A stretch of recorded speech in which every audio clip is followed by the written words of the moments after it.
दोस्तों, आज़ाद बोल इंडिया देख रहे हैं आप। आपके साथ मैं आदिल खान आज़ाद। 28 जून की शाम आपको दिखाने जा रहा हूं वो खबरें जो दुनिया में एक बहुत बड़ा तहलका मचने का इशारा दे रही हैं। सबसे पहले सुनिए हेडलाइंस। बड़ी जंग की तैयारी में अमेरिका। ईरानी मीडिया ने किया खुलासा। मिडिल ईस्ट में हिस्ट्री का सबसे बड़ा फौजी साजो सामान जमा। ईरान पर हो सकता है ज़मीनी हमला। ग्राउंड अटैक के खदशे के बीच IRGC की अमेरिका को आखिरी वार्निंग।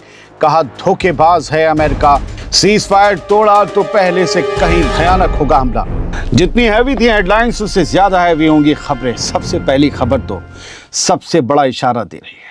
अमेरिका दुनिया को धोखा दे रहा है और एक अजीम जंग के लिए उसने पूरे मिडिल ईस्ट में हथियारों, मिसाइलों, बमों और तमाम फौजी साजो सामान का सबसे बड़ा जखीरा जमा कर लिया है। और अब इन तैयारियों को ईरान के खिलाफ ज़मीनी हमला शुरू करने के तौर पर जोड़कर देखा जा रहा है। ये दावा खुद ईरानी मीडिया ने किया है। तो क्या इस बात से अब इनकार करना मुश्किल है कि एक बहुत बड़ी जंग शुरू करने के लिए अमेरिका ने वक्त ख़रीदा था? आइए इस हिला देने वाली खबर को ज़रा डिटेल में समझते हैं। 28 जून 2026 की दोपहर 2:01 पर ईरान के अखबार तेहरान टाइम्स के ऑफिशियल एक्स हैंडल ने एक ऐसी रिपोर्ट जारी की जिसने पूरी दुनिया में एक नई बहस छेड़ दी। इसके साथ एक वीडियो भी लगाया गया है। ईरान को अब ये खदशा सताने लगा है कि अमेरिका सिर्फ हवाई हमलों पर नहीं रुकेगा बल्कि बहुत जल्द उसके खिलाफ एक बड़ा ग्राउंड ऑपरेशन भी शुरू किया जा सकता है। सबसे बड़ी बात यह है कि तेहरान टाइम्स ने अपने इस दावे के साथ कुछ ऐसे आंकड़े और सबूत भी पेश किए हैं जिन्हें ईरान आने वाली सबसे बड़ी जंग की तैयारी बता रहा है। याद रखिएगा, ये तेहरान टाइम्स का दावा है, आदिल खान आज़ाद का नहीं। रिपोर्ट के साथ एक 30 सेकंड का वीडियो भी जारी किया गया है जिसमें पिछले सिर्फ 7 दिनों के दौरान वेस्ट एशिया में अमेरिकी मिलिट्री के ट्रांसपोर्ट एयरक्राफ्ट्स की आवाजाही दिखाई गई है। ये जो जहाज़ आ रहे हैं जा रहे हैं, ये अमेरिकी मिलिट्री का साजो सामान ला रहे हैं, ले जा रहे हैं, बल्कि ला ही रहे हैं मिडिल ईस्ट। ये कहना है ईरान का, तेहरान टाइम्स का, ईरानी मीडिया का। और कहा गया ये हिस्ट्री का सबसे बड़ा जमावड़ा है। इतने हथियार बम बारूद लाए गए हैं जितना पहले कभी नहीं देखा गया। वीडियो को 20,000 गुना तेज रफ्तार पर चलाया गया है, लेकिन उसके जरिए ये दिखाने की कोशिश की गई है कि पिछले 76 दिनों से अमेरिका 24 घंटे बड़े पैमाने पर अपना मिलिट्री सामान मिडिल ईस्ट में पहुंचा रहा है। तेहरान टाइम्स का दावा है कि यह अमेरिका की तारीख का अब तक का सबसे बड़ा लॉजिस्टिक ऑपरेशन है, जो 2003 की इराक वॉर के बाद या इराक जंग के दौरान चलाए गए सप्लाई मिशन से भी बड़ा बताया जा रहा है। रिपोर्ट में कहा गया है कि वेस्ट एशिया में मौजूद अमेरिका के लगभग सभी स्ट्रेटेजिक वेयर हाउस यानी गोदाम हथियारों के वो अब लगभग पूरी तरह भर चुके हैं और उनमें लगातार नया मिलिट्री सामान पहुंचाया जा रहा है। तेहरान टाइम्स का, इंग्लिश में है, पढ़ते रहिए। तेहरान टाइम्स का कहना है कि अमेरिका अरबों डॉलर सिर्फ दिखावे या धमकी देने के लिए खर्च नहीं करता।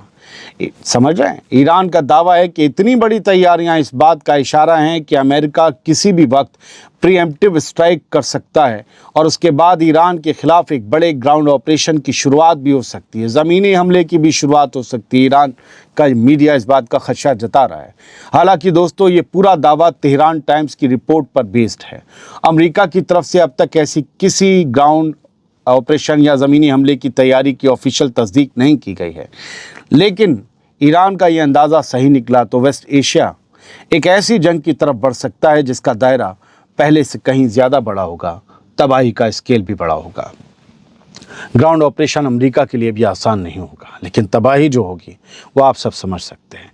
याद रखिए, अब से कुछ घंटे पहले जब लगातार दूसरे दिन अमेरिका ने ईरानी अड्डों पर बम बरसाए तो डोनाल्ड ट्रंप ने क्या कहा कि ईरान को अपने जामे में रहना होगा, वरना हम उसे दुनिया के नक्शे से मिटा देंगे। और उसे मिटाने के लिए या ईरानी रिजीम को गिराने के लिए आना पड़ेगा ज़मीन पर। तो क्या तेहरान टाइम्स उसी तरफ इशारा दे रहा है? और इस पोस्ट के बाद कमाल ये हुआ कि शाम 5:30 बजे 28 जून को तेहरान टाइम्स ने खुद ये पोस्ट डिलीट कर दी। क्यों? क्या ऊपर से प्रेशर आया ईरानी निज़ाम से? हमने स्क्रीनशॉट ले लिया था, हमने वीडियो निकाल लिया था, आप लोग जाकर फैक्ट चेक कर सकते हैं। पीछे ये मिटाया गया, डिलीट किया गया, लेकिन डर किस बात का है? क्या कोई प्रेशर आया कि अभी इस तरह की बातें मत करो? लेकिन ये वीडियो जो जमावड़ा लगने का है वो तो जहाज़ जो ट्रैक करने वाली एजेंसीज हैं उन्होंने दिया है। आए तो हैं, क्या लाएं? चलिए आगे बढ़ते हैं। ईरान ने भी वार्निंग दी है। ईरान ने अमेरिकी अड्डों पर कभी ना देखा गया हमला करने की धमकी दे डाली है। तो क्या अमेरिका और ईरान फिर एक बड़ी जंग की तरफ बढ़ रहे हैं?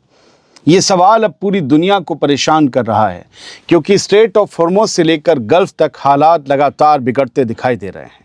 इस बीच ईरान ने अमेरिका के लिए एक और सख्त वार्निंग जारी कर दी है और साफ कह दिया है कि अगर उस पर अब कोई हमला हुआ तो जवाब पहले से कहीं ज़्यादा ताकतवर होगा।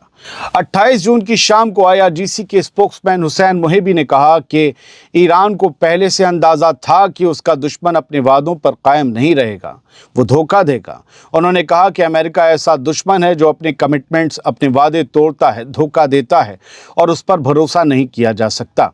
उनके मुताबिक बातचीत के किसी भी मरहले पर अमेरिका कोई भी कदम उठा सकता है, बातचीत चलते चलते जंग छेड़ सकता है, IRGC कह रही है। मोहिबी ने कहा कि अब तक दुश्मन की हर कार्रवाई का जवाब दिया गया है और आगे भी दिया जाएगा। उन्होंने साफ अल्फाज में वार्निंग देते हुए कहा कि अगर अमेरिका या उसके साथी सीज़ फायर तोड़ते हैं और अपने कमिटमेंट्स की खिलाफ वर्जी करते हैं तो ईरान का जवाब पहले से कहीं ज़्यादा सख्त और ज़्यादा ताकतवर होगा। ईरान ने जंग की पूरी तैयारी कर रखी है, क्योंकि उसे यकीन हो चला है कि एक बार फिर अमेरिका उसे धोखा देने जा रहा है। IRGC के स्पोक्समैन ने कहा कि ईरान ऐसी हरकतों पर हैरान नहीं है, क्योंकि वो अपने दुश्मनों की फितरत को अच्छी तरह से जानता है। याद रहे दोस्तों कि समझौते की शुरुआत होने के बावजूद कल और आज लगातार 2 दिन अमेरिका और ईरान दोनों ने एक दूसरे के मिलिट्री अड्डों पर हमले किए। दोस्तों, ये बयान ऐसे वक्त में आया है जब अमेरिका और ईरान दोनों एक दूसरे पर सीज़ फायर तोड़ने के इल्ज़ाम लगा रहे हैं और गल्फ में मिसाइलों, ड्रोन और जहाज़ों से जुड़े नए वाक़ये लगातार सामने आ रहे हैं। ऐसे में दुनिया की नज़र अब इस बात पर है कि क्या दोनों मुल्क हालात को काबू में रख पाएंगे या फिर पूरा रीजन एक बार फिर एक बड़ी जंग की तरफ बढ़ जाएगा। अरब मुल्कों में भी इस बात को लेकर खदशा है कि ईरान उस पर हमले कर सकता है, बढ़ा सकता है। अभी तो कुवैत पे हुआ है, बहरीन पे हुआ है और मुल्कों को भी खदशा है। इसके अलावा पूरी दुनिया की नज़र स्ट्रेट ऑफ हॉर्मुज़ पर है। कहीं तेल और गैस के टैंकर फिर बंद हो गए हैं। बहुत लंबा और मोटा सर्कस होगा पूरी दुनिया में महंगाई का। और अब कुछ खबरें यहाँ से। हमने आपको पिछले वीडियो में बताया था कि बहरीन की हुकूमत ने कहा है, वहाँ की मिनिस्ट्री ऑफ इंटीरियर ने, कि बहरीन पर ईरान ने हमले किए हैं। हम उन हमलों की मजम्मत करते हैं, क्योंकि ईरान की ड्रोन जो हैं वो आकर एक रिहायशी बिल्डिंग पर टकराए हैं, जिससे वहाँ पर नुकसान तो हुआ है लेकिन किसी की जान नहीं गई। अब ईरान का जो सरकारी मीडिया है IRIB, उसने उस बिल्डिंग का फ़ोटो लगाकर ये लिखा है कि an American interceptor missile tracking Iranian missiles struck residential homes in Bahrain again. This is the third time US interceptor missile have hit residential areas in Bahrain. Iran का कहना है कि हमारे ड्रोन ने, हमारी मिसाइलों ने कोई नुकसान नहीं पहुंचाया, बल्कि हमारी मिसाइलों और ड्रोन्स को रोकने के लिए अमेरिका ने जो इंटरसेप्टर अपने एयर डिफेंस सिस्टम से इंटरसेप्टर मिसाइलें छोड़ी थी, वो चकमा खाकर या रास्ता भूलकर भटक कर किसी के बहलावे में और फुसकाने में चली गई बहरीन की इस इमारत की तरफ और जाकर टकरा गई। कहा ये तीसरी बार है जब बहरीन की किसी रिहायशी इमारत से ऐसी मिसाइल्स, अमेरिका की इंटरसेप्टर मिसाइल्स टकराई हैं। ये ईरान का दावा है। उसने अपना पल्ला झाड़ लिया कि हमने बहरीन के रिहायशी इलाकों पर हमले नहीं किए, हमने अमेरिका के मिलिट्री अड्डों पर ही हमले किए हैं। फ़िलहाल वेस्ट बैंक की भी तस्वीर दिखाना ज़रूरी है कि ईरान की ख़बरों के बीच फ़लस्तीन की ख़बरें ना दब जाएं। वहाँ आप बुलडोज़र देख रहे हैं, ये इसराइली आर्मी का बुलडोज़र है जो फ़लस्तीनियों के पेड़ों पर, उनके खेतों पर चल रहा है। लोकल फ़लस्तीनी काश्तकार रो रहे हैं, मायूस हैं और उन्हें अपना फ्यूचर अंधेरे में नज़र आ रहा है। ये ज़ुबूबा इलाका है, ये है जेनिन में आता है, वेस्ट बैंक के जेनिन शहर में, ज़िले में। और ये 28 जून को 4:30 बजे के बाद तस्वीरें जारी की गई हैं। बेदर्दी से फ़लस्तीनियों के पेड़ों पर, उनकी खेती पर बुलडोज़र चलाया जा रहा है। और इसराइल के उग्रवादी इंतहा पसंद सेटलर्स क्या कर रहे हैं, वो लगातार फ़लस्तीनियों के घरों पर इस तरह से हमला कर रहे हैं। ये 28 जून की तस्वीरें हैं, सुबह 1:20-21 की। ये वल्दी अल राखिम एरिया है। یہ مسافر یتہ جو ہے علاقہ ویسٹ بینک کا وہاں آتا ہے، ہیبرون کے قریب ہے۔ تو وہاں پر سیٹلرز جاتے ہیں، فلسطینیوں کے گھروں میں توڑ پھوڑ کرتے ہیں، ان کے گھروں میں آگ لگاتے ہیں، ان کے سامان چرا کر لے آتے ہیں۔ یہ ظلم جاری ہے، اسے نوٹ کرتے رہنا، بتانا ضروری ہے۔ بہت بہت شکریہ، سلامت رہیے، خوش رہیے۔